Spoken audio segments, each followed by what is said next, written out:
TV1's Australian drama Killing Time, about the downfall of criminal lawyer Andrew Fraser, debuted this week. The series was delayed by court proceedings related to Fraser's case. Well, to tell us more, we're joined now by the CEO of TV1, Peter Hudson. Peter, thanks so much for joining us. Hi, Bridie. It must have been great to actually finally get the series out to viewers. It must have been quite frustrating too, the delays caused by the court proceedings. Absolutely. The journey for us started about 2009 when Fremantle Media first brought the project to us. We went into production early in 2010, and by the middle of 2010 we were ready to go. But unfortunately a case that had been before the Victorian Supreme Court, which we thought would have been resolved by then, actually was ongoing. So that delayed our start, but pleasingly we got to air last night, and terrific performance by the program, but unbelievably good reviews leading up to it. Everybody who's seen it just absolutely loves it. Peter, the #1 show on the subscription platform last night, I think, so the most watched program.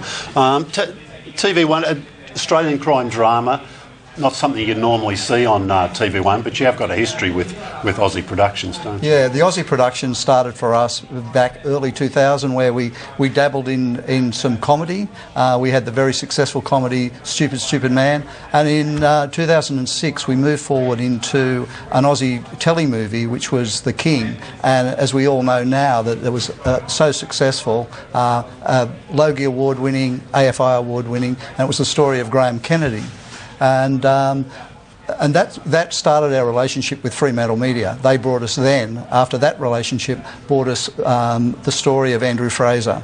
And it was such a compelling story, such an interesting story, and we knew they were the guys that could bring it to life for us, and they did exactly that.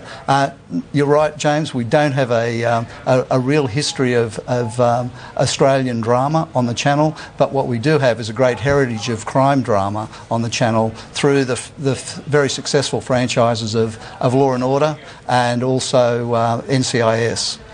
Looking at Killing Time, there are still some episodes that will have to be aired next year, and they may be delayed as well because of ongoing court proceedings? They may be. We're still talking with the lawyers in Melbourne on a regular basis, and that will hopefully be resolved before the end of episode 6 for us. So we may be able to play them straight through.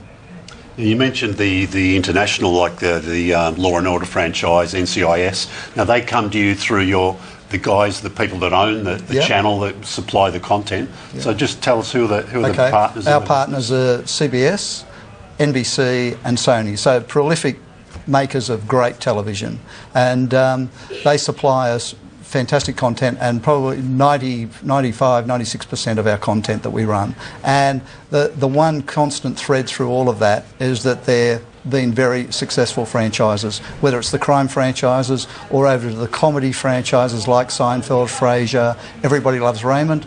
All very, very successful for us. And the other things, some more of television's greatest hits, the things like The Bewitched, The Hogan's Heroes, Brady Bunch, Happy Days, those programs still stand up today. Are you looking at further Australian drama, though, given so far the success of Killing Time? Yeah. And would you work with Fremantle again, or what's sort of the next step? I'd welcome a knock on the door from Fremantle again. I think they've got a track record. I think we'll see Killing Time also take its place at the award shows, whether it's the ACTA Awards or the Logies or the Astras. I think, and probably all three, hopefully. I think it's that's such a good production that I think we'll perform well there. Yes, we're talking to lots of different people. There's always somebody knocking on your door with an idea. The great ideas like this Andrew Fraser story, was just too compelling not to do. So if there's another one out there, and I'm sure there's plenty of crime going on. So I think we might be. Genre too, yeah, it's the genre, and it works. People watch it.